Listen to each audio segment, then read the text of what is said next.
हरे कृष्ण। अभी चर्चा करेंगे कि भगवान जगन्नाथ जी कैसा प्रकट हुए। उज्जैन में अवंतिकापुरी एक स्थान है, वहां पे इंद्रद्युम्न नाम का एक राजा थे और इंद्रद्युम्न का राजा का इच्छा हुआ कि मैं भगवान का सेवा करूं। ऐसा कोई शास्त्र में लिखा है कि जब उनको इच्छा हुआ, इच्छा होने का जो कारण था, नारद मुनि आके बोले कि आज भी भगवान बात करते हैं, आज भी भगवान भोग रूप में भोग को स्वीकार करते हैं, भगवान खाते हैं, पीते हैं, भगवान सेवा को स्वीकार करते हैं और भगवान दर्शन भी देते हैं। जैसा नारद मुनि से ये बात इंद्रद्युम्न को पता चला, इंद्रद्युम्न का मन में ऐसा इच्छा हुआ कि मैं भी भगवान का सेवा करूंगा और उनको प्रजा को चारों दिशा में, उत्तर दक्षिण और पूर्व पश्चिम में भेजा, चारों दिशा में भेजा कि तुम लोग जाओ, भगवान कहां पे है ढूंढ कर लेकर आइए। और इंद्रद्युम्न का जो मित्र था उनका नाम है विद्यापति, ब्राह्मण कुल में थे, वो भी पश्चिम दिशा में वो निकले भगवान को खोजने के लिए और वो पुरुषोत्तम क्षेत्र में पहुंचे और जब पुरुषोत्तम क्षेत्र में पहुंचे वहां पे एक गांव में पहुंचे जहां पे एक व्यक्ति विश्ववसु नाम का एक व्यक्ति वहां पे रहते, वो गांव में रहते हैं, शबर कुल में थे। और ये जो राजा का प्रजा जो 3 दिशा में गए थे, 3 महीना 6 महीने के बाद वापस आए, लेकिन भगवान का संतान नहीं मिला उनको। और उस समय अवंतिका राजा का जो अवंतिका राजा जो थे, जो इंद्रद्युम्न, उनको बहुत दुख पहुंचा जब भी 3 व्यक्ति वापस आए, लेकिन अंतिम जो उनका जो मित्र थे, जो विद्यापति, जो ब्राह्मण कुल में थे, अभी तक रिटर्न नहीं आए थे। वो व्यक्ति पुरुषोत्तम क्षेत्र में पहुंचा, जगन्नाथपुरी में पहुंचा और एक गांव में जहां पे विश्ववसु नाम को एक व्यक्ति रहते हैं, ये सबर कुल में थे। अभी विश्ववसु का इंट्रोडक्शन देता हूं। जब त्रेता युग था, जब भगवान राम छुप करके बलि और सुग्रीव का युद्ध हो रहा था, तो भगवान राम छुप करके बाली को मारा और बाली जो थे, मारने के बाद उनका जो जन्म हुआ द्वापर युग में, एक सबर कुल में जरा नाम का व्यक्ति का नाम पे उनका जन्म हुआ और ये जरा नाम का व्यक्ति द्वापर युग में भगवान जब शयन कर रहे थे, उनका लीला अंतिम हो रहा था, तब उनको हिरण का कान समझकर बाण चलाया और भगवान का लीला वहां पे समाप्त हुआ। क्योंकि त्रेता युग में भगवान राम छुप कर मारा था और ये भी हिरण का कान समझकर भगवान को छुप करके मारा और भगवान का लीला उस समय भी समाप्त हुआ। जैसा उसको पता चला, भगवान का चरण में मैंने बाण चलाया, भगवान का चरण में सीधा जाकर गिर गया और भगवान से प्रार्थना किया, मैं बहुत अधम हूं, मैं बहुत पापी व्यक्ति हूं जो मैंने आपका ऊपर बाण चलाया। और भगवान कृष्ण वहां पे उनको सांत्वना देते हुए कहते हैं कि तुम जो आज बाण चलाया, ये मेरा लीला था और तुमको आशीर्वाद देता हूं, तुम्हारे जो कलियुग में तुम विश्ववसु नाम पे एक सबर कुल में जन्म होगे और तुम मेरा सेवा करोगे। तुम नील माधव नाम पे मैं प्रकट होऊंगा और नील माधव का सेवा तुम करोगे। ऐसा ये जो विश्ववसु है, वो पिछला जन्म में ये जरा था जो विश्व रूप में अभी प्रकट हुआ नील माधव का सेवा करने के लिए। और ये जो व्यक्ति जो विद्यापति जो है, जो ब्राह्मण कुल में थे, जो भगवान का संधान करने के लिए निकला था, वो विश्व बसु का घर पे रुका और विश्व बसु प्रत्येक दिन ब्रह्म मुहूर्त में नील माधव का सेवा करने के लिए जंगल में चला जाता था। और जब भी दोपहर में जब वापस आता था, वो विद्यापति जो ब्राह्मण कुल में जो भगवान का संधान करने के लिए राजा का दूत बनकर आया है, वो देख रहा था कि जो विश्व बसु है, ऐसा तो सबर कुल में जन्म हुए, छोटे शूद्र जाति में है, लेकिन जब वापस आता है उनका शरीर से इतना सुगंध और उनका शरीर से इतना तेज निकलता, कैसा क्या है जो उनका शरीर से ऐसा होता है। और इनको ब्राह्मण कुल में जन्म है, उनको पता चला जो नील माधव का ये ढूंढने के लिए आए, शायद ये उनको सेवा करने के लिए जाता है। और नील माधव को एग्जैक्टली प्राप्त करने के लिए वो गांव में जाके भी बहुत लोगों को पूछा, लेकिन बहुत लोग लेकिन उसका उत्तर ठीक से नहीं दे पाए। और इसका पता थोड़े समय के बाद ये 100% कंफर्म हो गया, जिसका मैं ढूंढने के लिए आया हूं उसी का ये सेवा कर रहा है, ये जो विश्व बसु।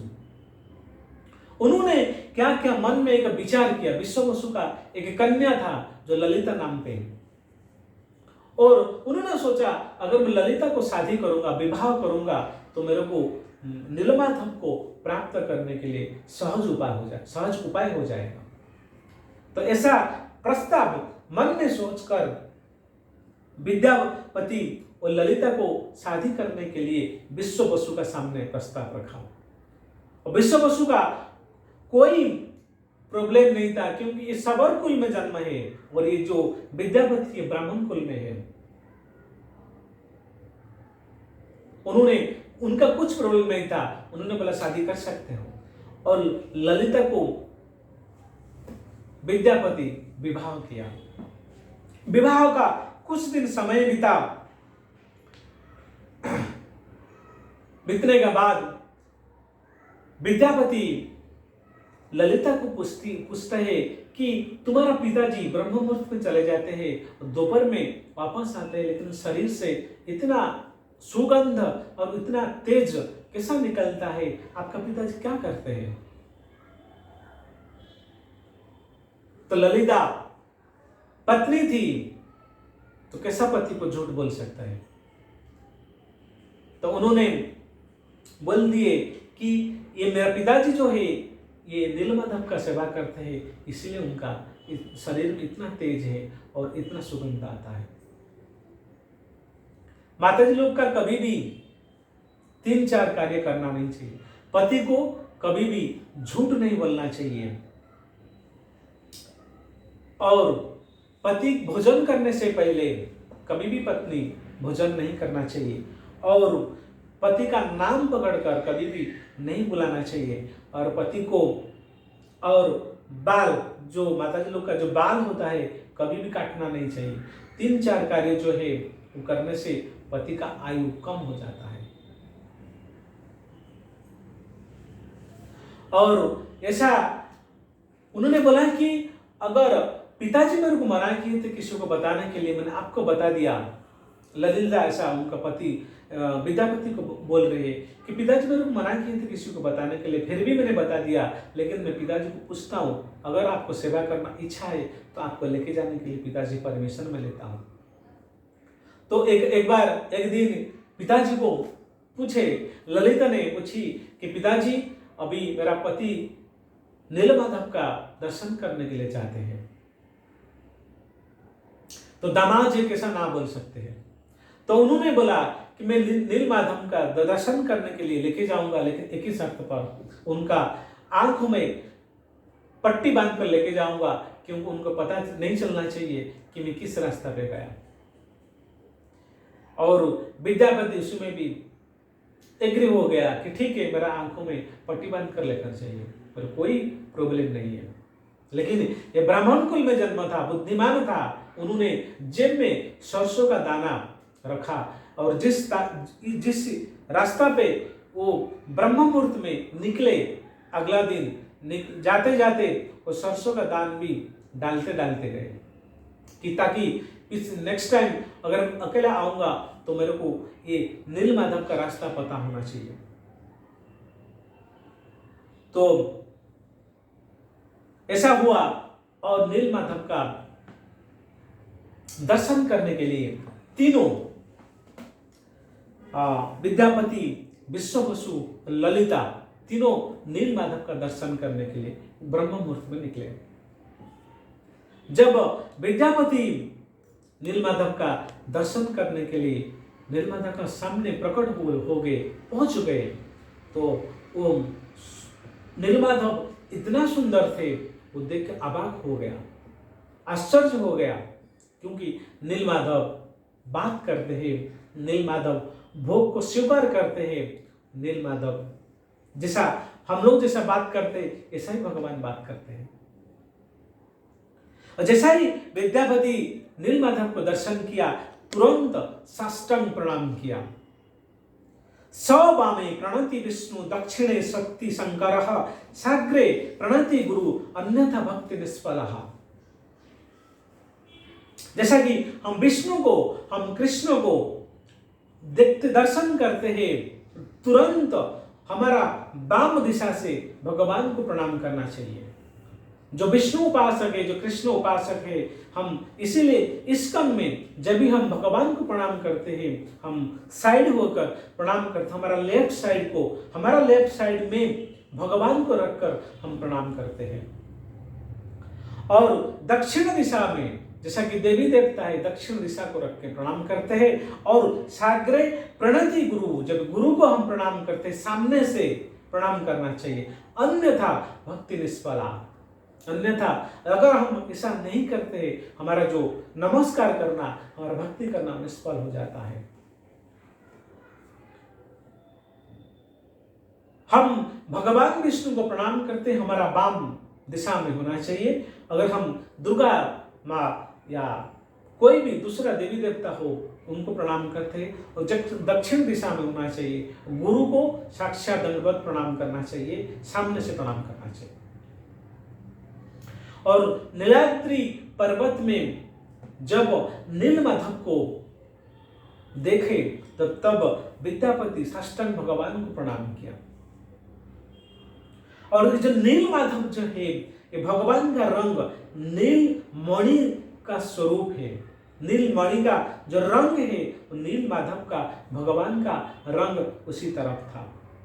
और जो नील माधव जो है मुक्ति देने वाले थे। और नील माधव का दर्शन किए और उनका साथ बातचीत किए। उसी समय उनका जो ससुर जी जो थे विश्व बसु, वो बोले तुम भगवान के साथ बातचीत करो, मैं भगवान के लिए फल फूल लेकर आता हूं। और फल फूल लेने के लिए, भगवान का सेवा करने के लिए ये विश्व बसु जंगल में चला गया। विद्यापति इधर नीलमाधव का दर्शन किस तरफ से कर रहे हैं? जैसा त्रेता युग में माता कौशल्या प्रथम बार भगवान राम को दर्शन किया, जिस भाव में दर्शन किया अभी, और द्वापर युग में कृष्ण को जैसा वसुदेव ने प्रथम बार दर्शन किया, इसी समय जैसा कलयुग में जब नीलमाधव को दर्शन करने का समय में कौन जो विद्यापति, ऐसा ही उनका मन में भाव था। जैसा कौशल्या ने राम को देखा जिस भाव में, और द्वापर युग में कृष्ण को जैसा वसुदेव का रूप में देखा, वसुदेव भाव जैसा था, और इसी तरह कलयुग में नीलमाधव को अभी ये विद्यापति नीलमाधव का दर्शन उसी भाव में कर रहा है। विश्व बसु भगवान के लिए फूल फल लेकर आए, पूजा पाठ किए और घर पे वापस आ गए। जब विद्यापति ये दर्शन कर रहे थे, एक वाम पार्श्व में, वाम दिशा में एक कुंड था, उसको रोहिणी कुंड कहते हैं। और रोहिणी कुंड में देखा, देखते देखते एक कौवा आके गिरा और रोहिणी कुंड में कौवा गिरते हुए देखा और कौवा जो है चतुर्भुज रूप प्रकट किया, शंख चक्र गदा पद्म प्रकट हुआ और भगवान का जो वाहन है गरुड़ आया, उसको सीधा भगवान को धाम लेकर गया। ये नीलमाधव का वाम पार्श्व में एक कुंड था जो रोहिणी कुंड है। रोहिणी कुंड का दृश्य उन्होंने जैसा विद्यापति ने देखा, विद्यापति तुरंत वो रोहिणी कुंड के पास गया। विद्यापति ऐसा सोचा कि अगर एक कौवा दिन भर का करते रहता है और दिन भर मल मूत्र को गंदगी को खाते रहता है, अगर उसका शरीर एक कुंड में गिरता है और भगवान का धाम को प्राप्त करता है, हम तो मनुष्य है, भगवान का सेवा करते हैं, इस कुंड में गिरेंगे और सीधा भगवान का धाम में चले जाएंगे। ऐसा सोचकर जैसा विद्यापति ने कुंड के पास जा रहा था, उसी समय आकाशवाणी हुआ कि तुम राजा का सेवा के लिए यहां पे आया है और मेरे को लेके जाने के लिए आए हो। तुम ऐसा कार्य नहीं कर सकते हो जो स्वार्थ का कार्य है। जैसा आकाशवाणी हुआ, भगवान का आकाशवाणी हुआ, तब उन्होंने उनका मन में स्ट्राइक किया, मैं किसके लिए आया था और क्या काम कर रहा हूं। और इसी समय फिर वो वापस आ गए और उसी दिन उसी रात को विश्ववसु को भगवान ने स्वप्न में आए कि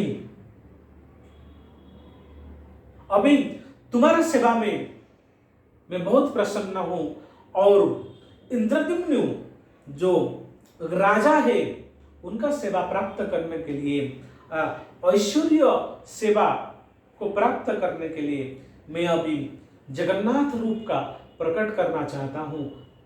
अभी तुम्हारा सेवा यहां पे बंद हो जाएगा। और उसी रात को ये विश्ववसु को स्वप्न आया, भगवान ने स्वप्न दिखाया और सुबह होते हुए विद्यापति को भगवान का संधान मिल चुका है। वो सुबह जाने के लिए ललिता को बोलते हैं कि मैं राजा का पास चाहता हूं और नीलमाधव को लेकर जाएंगे, हम लोग उस राजा का महल में रहेंगे और हम भगवान की सेवा करेंगे। ललिता जैसा ये संवाद उनको पिताजी को बताती है। पिताजी का माइंड स्ट्राइक उधर ही किया कि मैंने रात को स्वप्न आया था कि इंद्रद्युम्न का सेवा ग्रहण करना चाहते हैं भगवान, और ये जो है राजा का पास जाना चाहता है, और ये उज्जैन अवंतिकापुरी का बात जगन्नाथ जी भी ना नीलमाधव जो है वो बोल रहे थे कि अवंतिकापुरी जाने के लिए ये विद्यापति जो बोल रहे ये शायद राजा ने उनको भेजा है। उन्होंने क्या किया कि मेरा सेवा, उनका मन में ऐसा विचार आया मेरा सेवा इधर ही बंद हो जाएगा, इसीलिए उन्होंने विद्यापति को एक कमरा में बंद करके रखा। ऐसा सोचा कि मैं विद्यापति को अगर आगे छोड़ूंगा ये राजा का पास जाएगा, राजा आके लेकर जाएंगे, अगर विद्यापति को बंद करूंगा मेरा सेवा जो है ऐसा चालू रहेगा। ऐसा मन में भगवान का सेवा छोड़ने के लिए उनका मन में नहीं था, इसीलिए विद्यापति को एक कमरा में बंद करके रख दिया। प्रत्येक दिन ललिता उनके लिए भोजन लेके आता था और भोजन खिला के चला जाता था, और विद्यापति भोजन खाने का बाद फिर उनको बांध के रख देते थे। ऐसा कई महीना चला। बाद में वो विद्यापति उनका पत्नी ललिता को बोलती है मैं मर जाऊंगा इस तरह रहूंगा, तो मेरे को जिंदा देखना चाहते हो तो मेरे को खोल दो। तो ललिता जो पत्नी जो थी वो पति को मरना, तो कोई भी पत्नी पति का मरना नहीं चाहते हैं, तो उन्होंने रस्सी खोल दिया और विद्यापति तुरंत राजा के पास गए कि मैं भगवान का संधान लेकर आया हूं, हमको भगवान मिल जाएंगे। जैसा ही राजा सुनते हैं ऐसा ही उनको प्रजा को लेकर सब भगवान को नीलाद्रि पर्वत का पास पहुंच गए। और नीलाद्रि पर्वत का पास पहुंचते समय भगवान जब पर्वत को चढ़ने से पहले उनका जूता निकाल दिया और बाद में जो राजवेश था उतार दिया, क्योंकि भगवान का दर्शन करने के लिए जाते हैं। ऐसे ये इंद्रद्युम्न से, राजा से सीखना चाहिए कि जब हम भगवान का दर्शन करने के लिए जाते हैं, या हमारा जो पद, हमारा जो पोस्ट है, ये घर पर रख के जाना चाहिए, क्योंकि भगवान का पास सभी व्यक्ति समान दृष्टि से होते हैं। तो राजा अगर आएगा वो भी भक्त का रूप में स्वीकार होगा, अगर कोई शूद्र आएगा या कोई दरिद्र व्यक्ति आएगा वो भी भक्त का रूप में स्वीकार होता है। भगवान का पास धन दौलत कुछ नहीं होता है, उनको भक्ति चाहिए। राजा ये पोशाक, ये चप्पल जूता सब नीचे रखे और भगवान को दर्शन करने के लिए नीलाद्रि पर्वत का ऊपर जाते हैं। नीलाद्रि पर्वत में देखते हैं कि भगवान वहां पे नहीं है, जो नीलमाधव थे वहां पे नहीं है। और यहाँ पे विद्यापति बोलता है, मैं सरसों का दान में डालकर आया था यहाँ तक, और उसका भगवान का लेफ्ट साइड में वाम पार्श्व में एक कुंड था जो रोहिणी कुंड, ये भी है, लेकिन भगवान कहाँ गए? राजा को पता चला कि जो विश्ववसु है ये शायद डर करके भगवान को कहीं पे छुपा करके रखा है, और वो गांव को पूरा घेर लिया विश्ववसु को पकड़ने के लिए, भगवान को लेके जाने के लिए। लेकिन जब गांव में घेरा विश्ववसु को पकड़ने के लिए जा रहे थे, उस समय आकाशवाणी हुआ कि भगवान नीलमाधव आकाशवाणी किए कि मैं अभी नीलमाधव का रूप में पूजा होना नहीं चाहता हूं, मैं अभी जगन्नाथ जी का रूप में प्रकट होना चाहता हूं। अब तुम राजा हो तो मंदिर बनाओ, सभी को इस मंदिर में सेवा दो, मंदिर बनाओ, जगन्नाथ जी का प्रकट करो, और मंदिर बनने के बाद ब्रह्मा जी को बुलाओ, ब्रह्मा जी को बुला के बड़ा प्राण प्रतिष्ठा मंदिर में करना। और आकाशवाणी भी हुआ कि कैसा आपका प्रकट होगा, कि उन्होंने बोला कि समुद्र एक नदी है, नदी में 3 लकड़ी आएगा, और 3 लकड़ी में मेरा 3 लकड़ी जो आएगा मेरा 3 मूर्ति बनेगा, जगन्नाथ जी बलदेव सुभद्रा करके बनेगा। और मंदिर इंद्रद्युम्न राजा मंदिर बनाया। जैसा 95% मंदिर का समाप्त हुआ, तब उन्होंने ब्रह्मा जी को बुलाने के लिए फिर ब्रह्मा जी के पास पहुंचे। और उस समय हमारा भौतिक संसार में ब्रह्मा जी का कुछ सेवा कुछ था। जब भी ब्रह्मा जी के पास पहुंचे तब ब्रह्मा जी भी तब उस समय कुछ कार्य में व्यस्त थे, सेवा में, भगवान का सेवा में व्यस्त थे। तो ब्रह्मा जी का जब भी 1 सेकंड होता है भौतिक संसार में सालों साल, हजार साल बीत जाता है। तो ब्रह्मा जी आने में लेट हुआ, बीच में एक इतना लेट हुआ कि जब ब्रह्मा जी और राजा इंद्रद्युम्न आए पृथ्वी पृष्ठ में, तो उस समय ना ये विश्ववसु था, ना ललिता थी, ना ये विद्यापति थे, सब शरीर छोड़ दिए थे। और जब मंदिर बना था वो समुद्र का बाली उड़ते उड़ते मंदिर भी ढक चुका था, मंदिर दिखाई नहीं दे रहा था। एक समय में गलमाधव करके एक राजा थे, और वो राजा घोड़ा में बैठ के जा रहे थे, वो घोड़ा का पैर वो जो मंदिर का चक्र में अटक गया, वो घोड़ा गिर गया। घोड़ा जब गिरा तब वो गलमाधव जो राजा थे, वो गलमाधव आके बालू को निकालते भगवान का जो मंदिर का चक्र पहले दिखाई दिया, और चक्र दिखने के बाद में जब बालू को पूरा निकाला, मंदिर पूरा दिखाई दिया, और वो गलमाधव राजा बहुत प्रसन्न हो गए। उन्होंने बोला कि फ्री में कुछ मेहनत किया बिना मंदिर बन गया। उन्होंने तुरंत, उनका नाम गलमाधव था इसलिए माधव प्रभु भगवान को आकर वहां पर रख दिया। और जब ये ब्रह्मा जी का साथ जब राजा इंद्रद्युम्न आए, देखा तो गलमाधव ये माधव प्रभु करके भगवान रखा है। उन्होंने बोला, जब जैसा देखा कि मंदिर में माधव प्रभु का विग्रह है, तो उन्होंने तुरंत निकालने के लिए प्रजा को आदेश दिया। और उस समय गलमाधव राजा भी आके पहुंचते हैं और इंद्रद्युम्न राजा का बीच में युद्ध होने के लिए गया। इंद्रद्युम्न बोल रहा है ये मेरा मंदिर है और गलमाधव राजा भी बोल रहे कि ये मेरा मंदिर है। और उस समय प्रमाण करने के लिए कछुआ को, समुद्र से कछुआ निकला। उन्होंने बोला कि इंद्रद्युम्न जो थे ये हमको पत्थर उठा उठा के ये मंदिर बनाया और पत्थर उठा उठा के हम लोग, मेरा जन्म जो था पिछले मनुष्य जन्म था, पत्थर उठा उठा के मैं समुद्र में कछुआ का रूप में अभी जन्म लिया हूं। लेकिन ये जो मंदिर है इंद्रद्युम्न ने ही बनाया था। बाद में वहां पे एक काकभूषुंडी भी आके पहुंचे कि उन्होंने बोला ये जो मंदिर जो बनाया है ये काकभूषुंडी बताया कि इंद्रद्युम्न राजा बनाया है, ये गलमाधव ने बनाया है। और साबित होने के बाद आकाशवाणी हुआ कि तुम दोनों राजा है और जगन्नाथ जी का प्रकट कीजिए। और जगन्नाथ जी का प्रकट होने के लिए 3 लकड़ी बांकी मुहानी नदी से आएगा, उसमें वो जो लकड़ी है उसमें शंख चक्र गदा का चिन्ह रहेगा। वो लकड़ी को लेकर आइए, मेरा 3 मूर्ति बनाइए, जगन्नाथ जी, बलदेव जी और सुभद्रा जी का मूर्ति बनाकर मेरा पूजा कीजिए।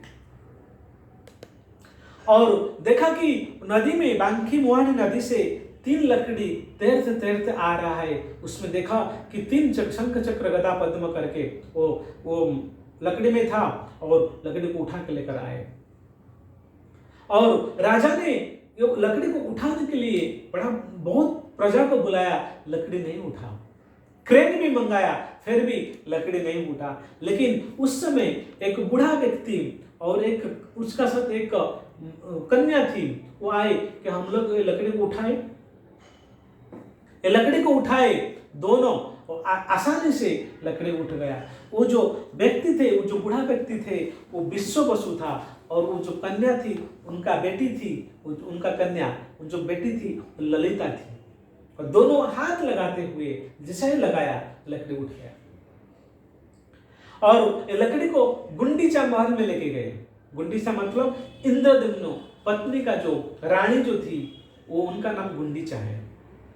उनका महल में रखा और उनका महल में रखने के लिए रखा।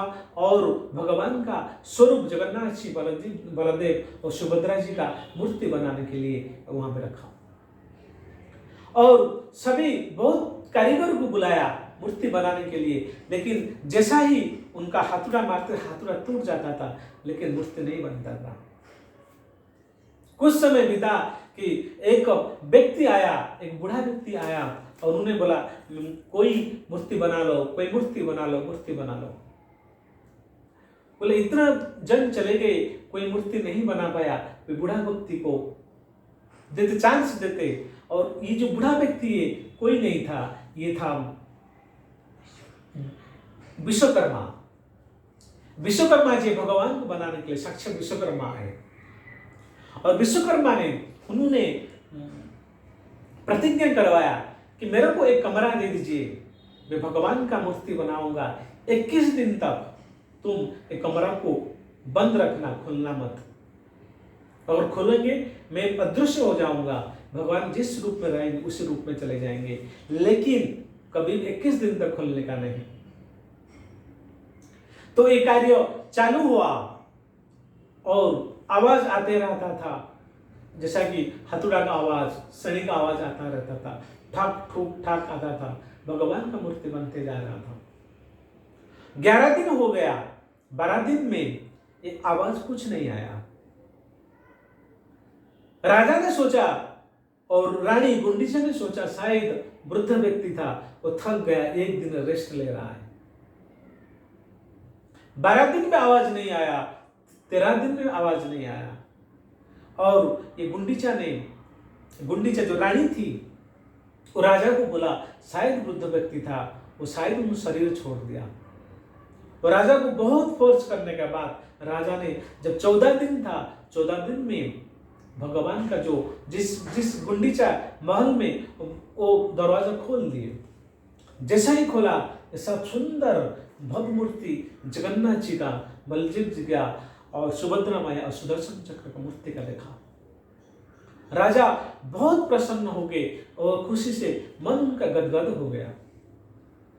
और जैसा भगवान का पास गए, देखा कि भगवान का हाथ नहीं था, जगन्नाथ जी का हाथ नहीं है, जगन्नाथ जी का पाँव नहीं है, सुभद्रा का हाथ नहीं है, पाँव नहीं है, बलदेव जी का हाथ नहीं है, हाथ आधा है और पाँव भी नहीं है।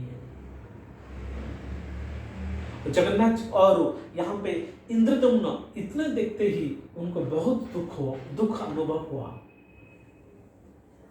और उनको लगा कि मेरे कारण भगवान का ऐसा रूप हुआ, मेरे को आत्महत्या कर देना चाहिए।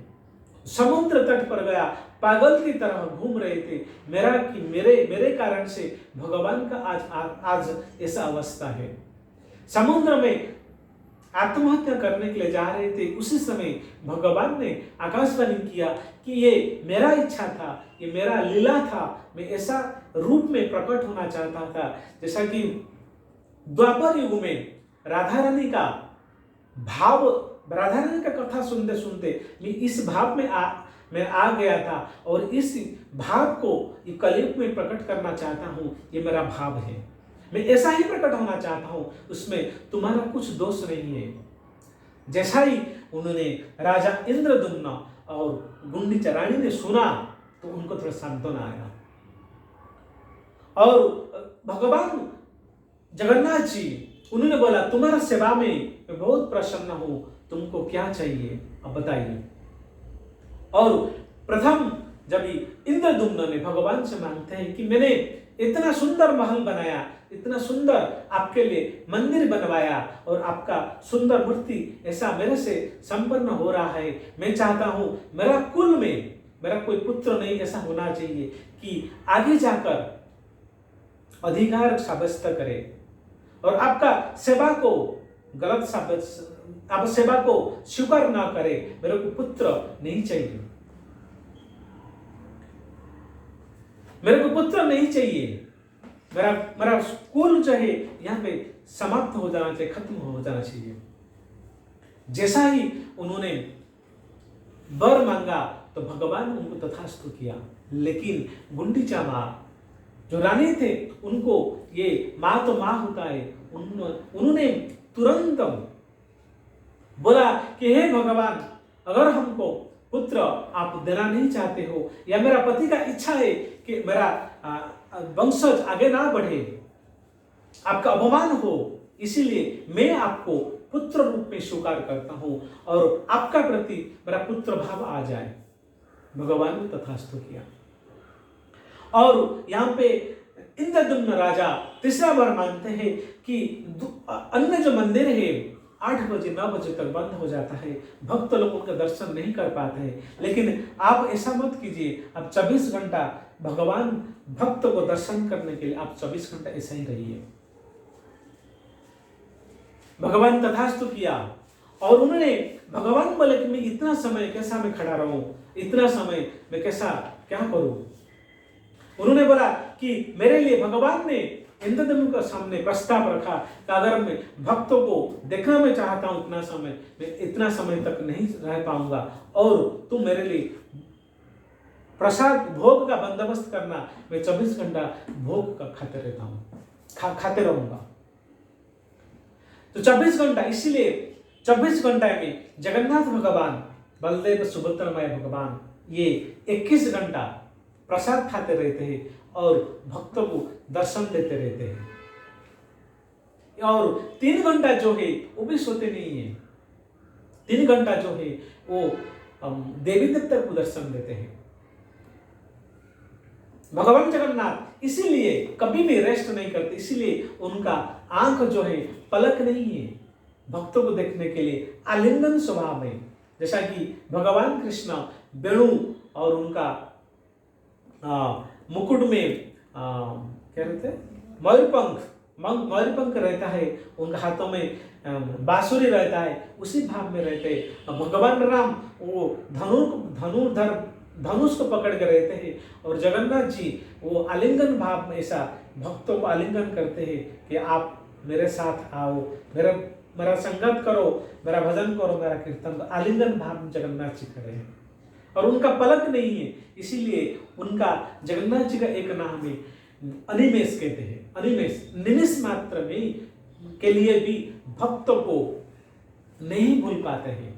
जगत को उद्धार करने के लिए ये कलयुग में भक्तों को पाप सभी को उद्धार करने के लिए प्रकट हुए, इसीलिए उनका अनिमेष कहते हैं, जगन्नाथ जी कहते हैं, क्योंकि उनका जो आंख है, आंख में पलक नहीं है।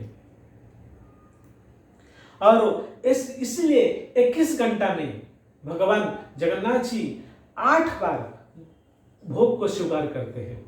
इसीलिए गोवर्धन पर्वत को जब भगवान कृष्ण ने उठाया था, 7 दिन 7 रात तक भगवान कुछ नहीं खाए थे। जब 8वां दिन हुआ तो भगवान को 56 भोग लगाया कि 7 दिन तक भगवान कुछ नहीं खाए थे। 7 × 8 56। इसीलिए जगन्नाथ जी को 56 बार भोग लगता है, 56 भोग लगता है। इसीलिए क्योंकि जो सिस्टम चालू हुआ, ये जो 56 भोग सिस्टम जगन्नाथ जी से चालू हुआ। और गुंडीचा देवी मंदिर में जगन्नाथ प्रकट हो गए। जब गुंडीचा से जगन्नाथ मंदिर के लिए आने को जगन्नाथ जी हुआ कि तभी गुंडीचा रानी वो जगन्नाथ जी के सामने सो गए सीधा। अगर आपको जाने का है मंदिर, गुंडीचा रानी का इच्छा नहीं था कि भगवान को छोड़ने के लिए। उन्होंने गुंडीचा माँ का इच्छा था कि आप मेरे साथ रहिए, मेरा पुत्र बने, मेरा साथ रहिए। और ऐसा सोचते सोचते जगन्नाथ जी बोले कि मैं जगत का नाथ हूँ, जगत का कल्याण करने के लिए कलयुग में सब उद्धार करने के लिए आया हूँ। ऐसा गुंडीचा मंदिर में नहीं रह सकता हूँ, मेरे को जगन्नाथ मंदिर में लेकर चलिए। तो उन्होंने भगवान ने प्रतिज्ञा किया, मैं साल में 1 बार आऊंगा। तो गुंडीचा रानी ने बताया कि आप यशोदा माँ को ऐसा बोलकर गए थे कि मैं तुरंत आ जाऊंगा, लेकिन 100 साल का बाद आए। और जगन्नाथ जी यहाँ पे प्रतिज्ञा करते कि मैं 100 साल में नहीं आऊंगा, प्रत्येक साल में आषाढ़ी में मैं आऊंगा, आपका साथ 9 दिन तक रहूंगा, आपका सेवा करूंगा, आपका साथी रहूंगा मैं। इसीलिए रथ यात्रा में जगन्नाथ जी उनका मंदिर से निकल के गुंडीचा उनका माँ के पास जाते हैं, उनका पिताजी का साथ, इंद्रद्युम्न का साथ रहते, बाद में 9 दिन का बाद फिर आते हैं। ऐसा ही जगन्नाथ जी का प्रकट हुआ, भगवान ने बताया। आज के लिए इतना ही है। हरे कृष्णा।